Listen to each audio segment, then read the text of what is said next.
Hello friends, स्वागत है आपका एक बार फिर से हमारे इस चैनल में जिसका नाम है मैजिशियन मोटर्स। आज हम खड़े हैं बनारस की धरती पे। यहाँ बनारस आए थे और मैंने सोचा आपको कुछ आरटीओ से संबंधित जो फॉर्म होते हैं, कार होते हैं, उसको दिखाएं।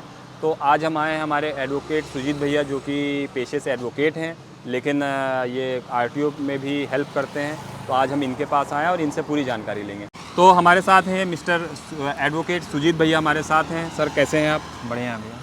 हमारे चैनल पे आने के लिए सर बहुत बहुत धन्यवाद। तो सर ये आपके जो कुछ फॉर्म हैं, आज हम उससे संबंधित बात करेंगे।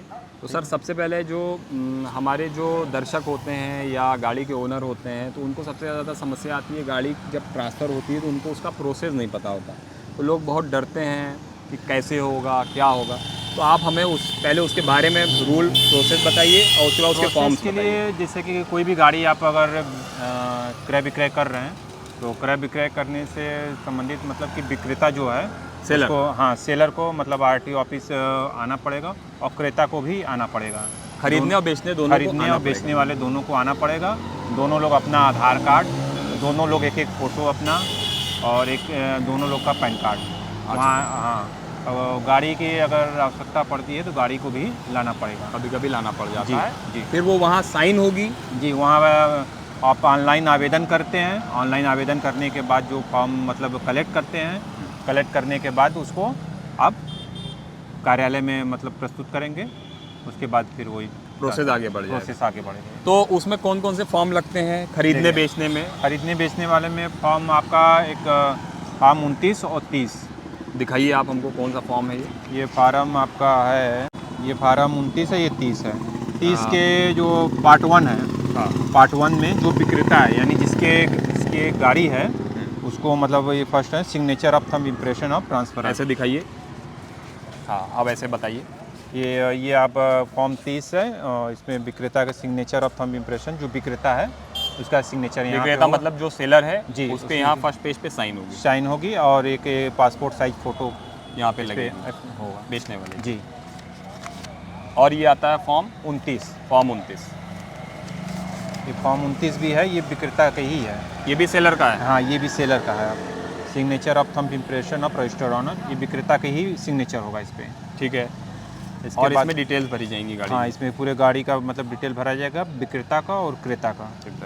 और बात करें खरीदने वाले की, तो उसकी साइन कहाँ होगा? हाँ, खरीदने वाले का इस पे एक फॉर्म 30 का पार्ट 2 होता है, उस पर साइन हो जाएगा। पार्ट 2 का खरीदने वाले का वो होता है, इस पर आप साइन करा सकते हैं। इस पर ये पार्ट 2 है फॉर्म, जिस पे लिखा है ट्रांसफरी मतलब ये जो क्रेता है, जो खरीदने वाला है खरीदने वाले की मतलब 3 सिग्नेचर होते हैं। अब लिखा हुआ है specimen signature of registered owner, इस पे अब 1 नंबर 2 नंबर और एक ये signature of thumb impression of transferee, तीन सिग्नेचर होगा क्रेता का। बस इतना प्रोसेस होता है। हाँ, इतना आपकी गाड़ी ट्रांसफर कितना समय लगता है? ये प्रोसेस में आपका कम से कम अगर क्रेता विक्रेता मतलब उपस्थिति होती है तो 2 से 3 दिन का मतलब हफ्ते भर में 2 से 3 दिन में काम हो जाता है जी। जिसमें आपको वैलिड पेपर, गाड़ी का इंश्योरेंस अनिवार्य है, गाड़ी का प्रदूषण अनिवार्य है। हाँ। और वैलिड गाड़ी पे कोई वैलिड प्रदूषण जी, और गाड़ी पे कोई चालान नहीं होनी चाहिए। अगर चालान है तो उसको भी आपको कटवाना पड़ेगा, उसका एक अलग हम आपको वीडियो बना के दिखाएंगे। अब बात करते हैं, गाड़ी पे कभी कभी लोन हुआ रहता है जी। तो वो लोन के लिए बैंक एनओसी बैंक से लेनी पड़ती है, जैसा कि हम सबको पता है, लेकिन उसमें भी एक फॉर्म होता है जो आरटीओ में लगता है 35। वो भी आप हमको दिखाइए जी। ये फॉर्म 35 है।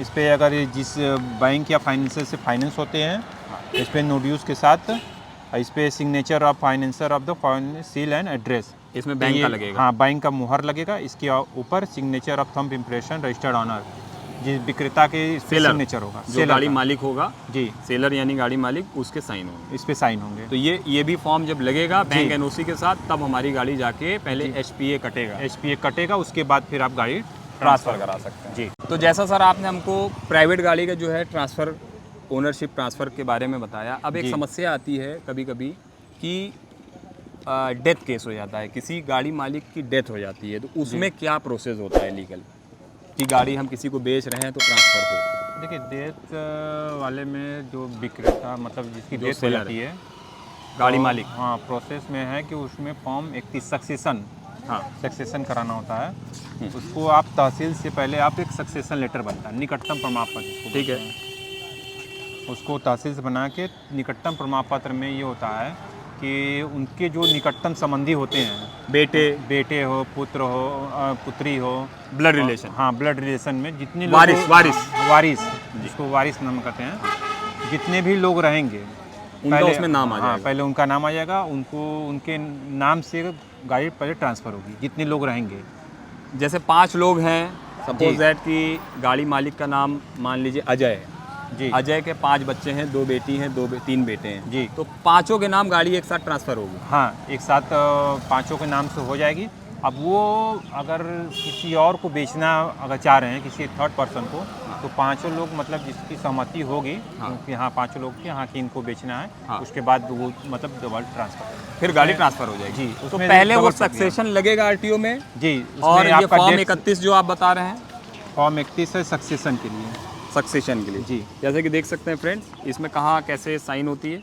इसमें ये लोगों का मतलब सक्सेशन होता है, सबकी फ़ोटो मतलब फोटो लाइन साइन। वाइज लगेगी, और सिग्नेचर जो है एप्लीकेंट की, जो सिग्नेचर ऑफ एप्लीकेंट सिग्नेचर हो जाएगी मतलब सबकी। जितने एप्लीकेंट रहेंगे फिर सबके गाड़ी signature। उनके नाम होगी, वो मिल्कियत उनकी हो जाएगी, जो उनके बच्चे हैं। जी, उनके नाम से फिर हो जाएगा। किसी को अगर बेचना है हाँ, तो तो उसमें सबकी आपका सहमति से। हाँ, 29-30 पे भी मतलब 2-2 फोटो मतलब लगते हैं सबके, हाँ। और जो सबकी सबका- साइन होगी 29-30 सबकी पे भी। साइन भी होगी, और सबका आधार कार्ड भी लगेगा। आधार कार्ड, फिर जाके वो गाड़ी को हम ट्रांसफ़र करते हैं। ट्रांसफ़र करते तो उसमें डेथ सर्टिफिकेट भी लगता है। हाँ, डेथ सर्टिफिकेट भी चाहिए। अच्छा, जी। तो बहुत क्लियर है। उसमें आपकी गाड़ी पहले वारिसों के नाम ट्रांसफ़र होगी, उसके बाद वो फिर किसी के नाम ट्रांसफ़र हो जाएगी। तो जी। अगर आपके मन में भ्रम है, वहम है, तो बहुत ईजी। अच्छा, कितने दिन का प्रोसेस होता है ये सक्सेशन बनने में? सक्सेशन में आपका आरटीओ का जो प्रोसेसिंग है, उसमें मैक्सिमम मतलब 45 दिन का वो होता है, 45 दिन का समय क्योंकि वेरिफिकेशन के लिए हम मतलब यहाँ से आप मतलब तहसील में जो सक्सेशन लेटर होता है, हाँ। डेथ सर्टिफिकेट, उसको वेरिफिकेशन के लिए भेजा जाता है। वेरिफिकेशन के लिए भेजा जी। जाता है। तो उसमें हम लीगल फ़ीस की बात नहीं करेंगे, क्योंकि आरटीओ में लीगल फ़ीस वो सब लंबी झंझट है। अब इसके बाद आप हमको बताइए कि किसी पुरानी गाड़ी बहुत से लोग लेते हैं, जी। और नई गाड़ी भी लोन फाइनेंस पे लेते हैं। तो पुरानी गाड़ी जो लोग लेते हैं उसको ट्रांसफर रीफाइनेंस जिसको कहते हैं, तो वो सेकेंड हैंड गाड़ी भी लोन हो जाती है। जी। तो उसमें बैंक जब भी पैसा देता है जब आरसी पे एचपीए चढ़ जाता है, तो जी। उसमें कौन सा फॉर्म लगता है और क्या प्रोसेस होता है? इसमें देखिए, फाइनेंस का आपका फॉर्म 34 होता है। ठीक है। ये फार्म 34 होता है। इसमें फार्म 34 में आप इसमें फॉर्म 34 फाइनेंस कटवाने में भी नहीं, होता है? नहीं, फार्म 34 फाइनेंस चढ़ने में के लिए होता है। जी। एचपी अगर आरसी पे चढ़ना है तो फॉर्म 34 लगेगा, 34 की होगी, और कटना है तो फॉर्म 35 लगेगा। फार्म 35। तो ये फॉर्म 34 और बैंक अपना एक लेटर देगा। हाँ, एक कवरिंग, जिसको कवरिंग लेटर बोलते हैं, उस पर एचपी इंडोर्स के लिए मतलब ये कवरिंग लेटर देता है कि इस पर आप गाड़ी को मतलब रीफाइनेंस करा रहे मतलब हाँ, करा रहे हैं। तो जब सैंक्शन लेटर बैंक का आ जाएगा, गाड़ी जो खरीद रहा है जी, उसके नाम ट्रांसफ़र होकर उस पर एचपीए चढ़ जाएगा, तब जाके बैंक पैसा रिलीज बैंक करेगा। पैसा रिलीज करेगा। ठीक है, बहुत सिंपल है। इसमें अगर आपको सेकेंड हैंड गाड़ी फाइनेंस करानी है, और यही अगर नई गाड़ी शोरूम से लेते हैं जी। तो उसमें क्या होता है, कौन सा फॉर्म लगता है, और फाइनेंस करा रहे हैं तो कौन से फॉर्म लगते हैं? नहीं, नई गाड़ी है जिसे ले रहे हैं तो फॉर्म आपका 20 वो तो उससे लेटर मतलब तो देते हैं कंपनी।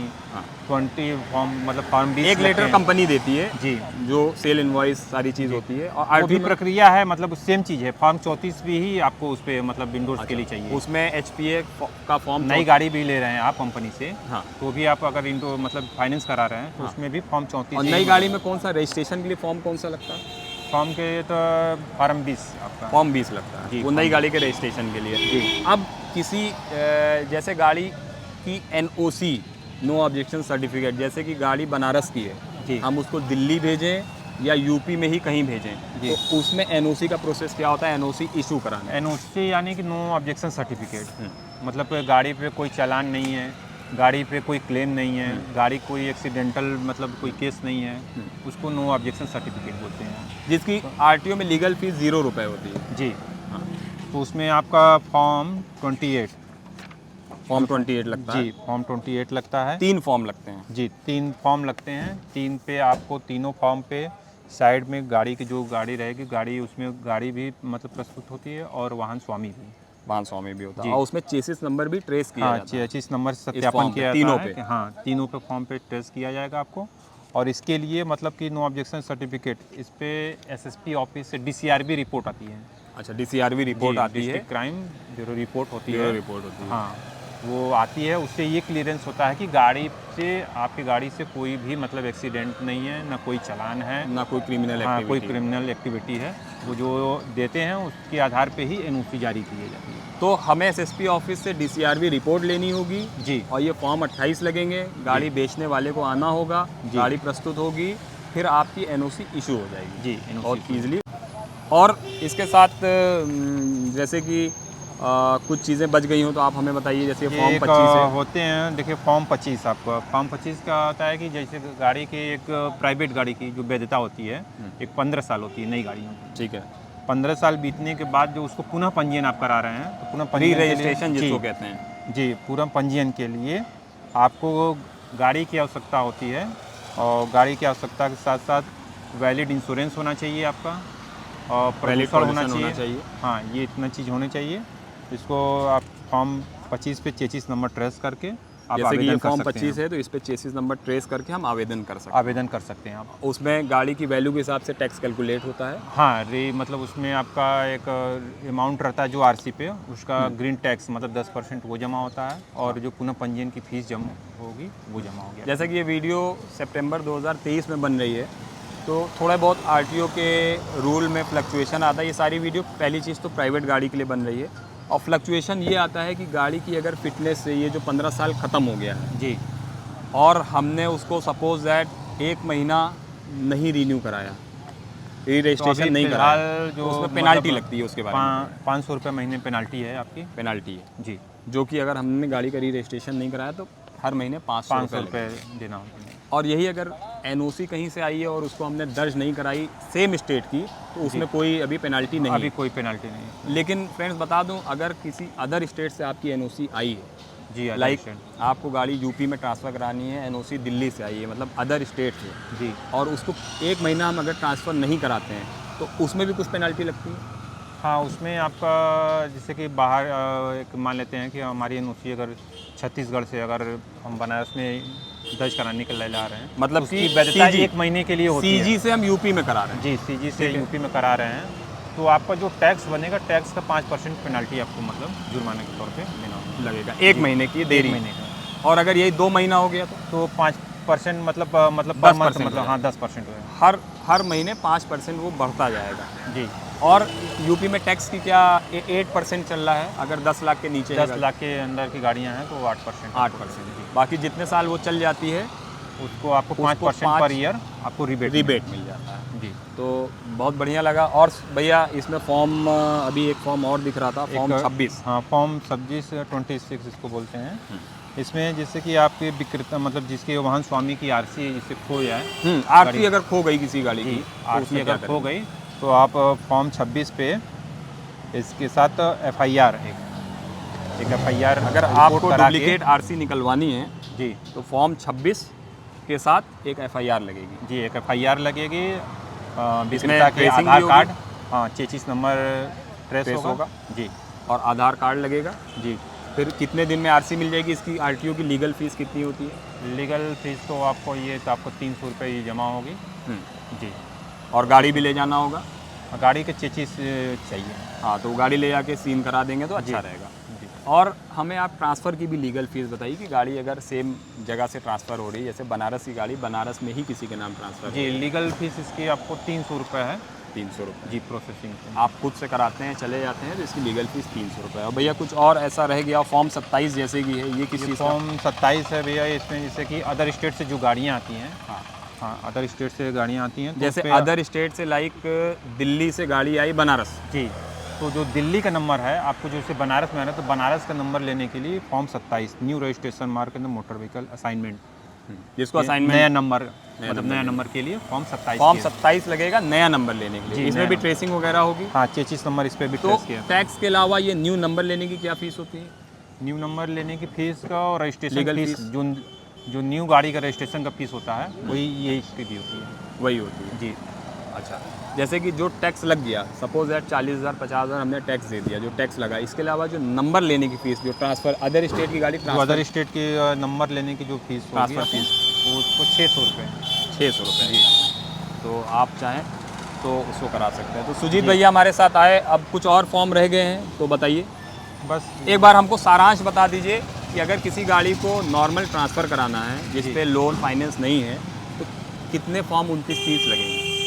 देखिए फॉर्म अब कुछ ऑनलाइन भी चल गया है। हाँ, फॉर्म 29 2 लगेंगे और एक फॉर्म 30 लगेगा, एक 30 का पार्ट 2 मतलब। और तो अब ऑनलाइन निकलने लगा है, तो ऑनलाइन रसीद को भर के फिर निकलने लगा है, नया ऑनलाइन फॉर्म आवेदन निकलने मतलब करने के बाद प्रिंट आउट उसका ले सकते हैं। प्रिंट आउट लेने के लगा। बाद और ये आजकल OTP का क्या चक्कर है?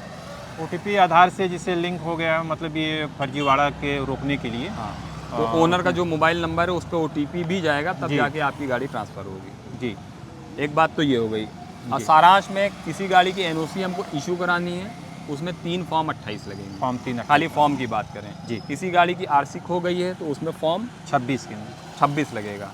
और किसी गाड़ी का री रजिस्ट्रेशन कराना है तो पुनः उसमें पंजीयन फॉर्म के लिए मतलब फॉर्म 25 के 25 लगे, एक फॉर्म लगेगा। एक फॉर्म। और फॉर्म 27 जो अभी आप दिखा 27 रहे थे, नंबर फॉर्म आपका ये नए मतलब असाइनमेंट नंबर लेने के लिए नया नंबर एक फॉर्म 27 लगेगा। जी।